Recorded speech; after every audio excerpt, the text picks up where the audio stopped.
My mommy always told me there is no such thing as monsters, real monsters, but there are.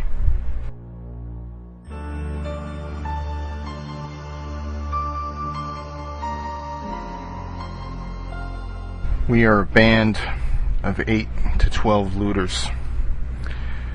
We have some basic military training, and we move from place to place like locusts, devouring everything in our path. Our group is armed with light weapons and can develop and follow simple plans of attack. We take what we want by force of arms. We prefer none of our victims survive, because that could cause problems for us in the future. It has been 6 months since the economic collapse.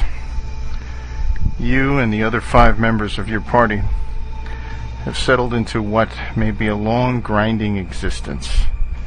The everyday tasks of growing and gathering have now become routine. The news from the outside is extremely limited, but you don't really miss it much. Life is simple, but physically demanding. But while you have been farming, I've been learning the best tactics to employ to seize your property and your goods. I have been refining them since we hit the road right after the lights went out. We have conducted 8 hits so far and have been successful 7 times. Here are some of my lessons learned.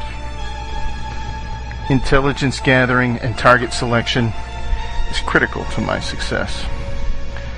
Targets include those who have large quantities of fuel, food, and other valuable supplies. Our posse is constantly questioning anyone and everyone we contact, searching for this, our next victim. Anyone who's ever had knowledge, even secondhand, of your preparations is someone of interest to us. We may approach them directly or indirectly. If anyone knows something, we will find out about it. Who seems well fed? Who still has transportation? Who has lights? Who was prepared? Where are they exactly? Somebody talks, either in person or on the radio. They always do. We search for victims day and night. During the day, we are listening for the sounds of machinery, cars, tractors, gunfire, or generators. Day or night, without a lot of wind, those sounds can carry for miles. At night, we look for any sort of light. Even a small flash indicates somebody with electricity, and that means a rich target. We always have somebody listening to the scanners for any news, leads, or insecure chatter. Once we find a target, reconnaissance of your retreat is our next step. Only a fool would try to rush in and try to overwhelm a group of survivalists. We had a bad experience with that during our second hit. Now we spend at least a day or two trying to size up a large opportunity and the best way to take it down. We will observe retreat activity from a nearby concealed location. We will get an idea of your numbers, weapons, routines, and so much more by careful, surreptitious observation. If your group seems alert, we will try and trigger a false alarm with a dog or a child to watch your reaction to the threat. That helps us know how you respond, where you are strong, and how to attack. We may also obtain topographical maps of the area to identify likely avenues of approach and potential escape routes you will try to use. I may coerce your neighbors into uncovering a weak spot or access point or other important intelligence. I will be listening for any insecure chatter from your radios. Sometimes we will begin the attack when I can engage at least half of your party's military-age personnel in one coordinated effort. we will infiltrate our team into concealed positions around your retreat within 50 to 75 yards. We will target any identifiable leadership with the first volley. 2/3 of our people will engage personnel. The other group will target your communications antennas, surveillance cameras, and any visible lighting assets. I want your group unable to see, communicate, or call for help. The members of our band will each fire 2 magazines in the initial exchange. 2/3 of our group will change to a new concealed position and wait. 1/3 will fall back into an ambush of the most likely avenue of escape. We will stay concealed and wait until you come out to attend to your wounded and dead, and we repeat the attack as necessary until all resistance is crushed. For one hit, we used an old truck. We forced a refugee to drive it to the retreat gate. We concealed half of our group inside the truck. The truck was hardened on the inside with some sandbags around the edges.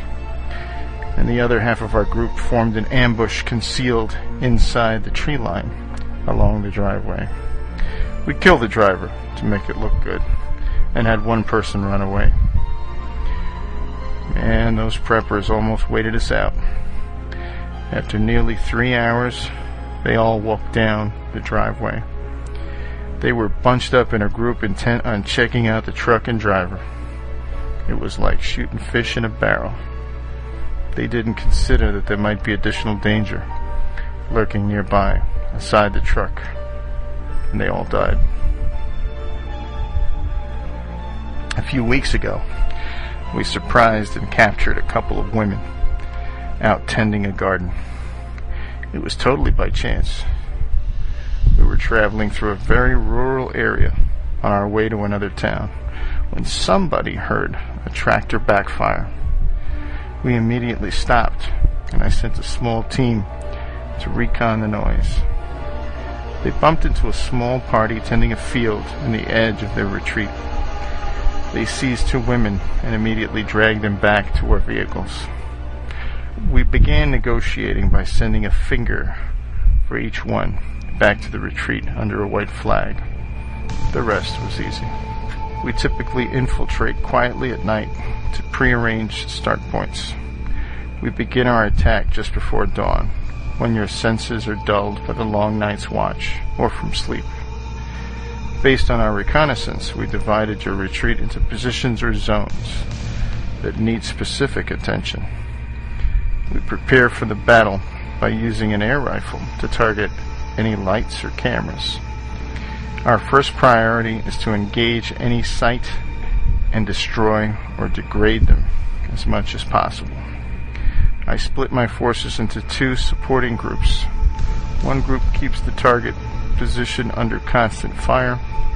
The other group also fires and maneuvers, closing on the target and destroying it with gunfire or improvised weapons. Many times these positions only have one occupant, and the task is relatively easy. Often these positions are easy to spot and are too far from each other to provide any effective mutual support. If you fall back into your residence, we will set up siege. If we can maneuver close enough, perhaps by using a distraction, we will pump concentrated insecticide into your building, or we can introduce propane gas from a portable tank into the house and ignite it with tracer fire. Don't underestimate us. It could prove fatal.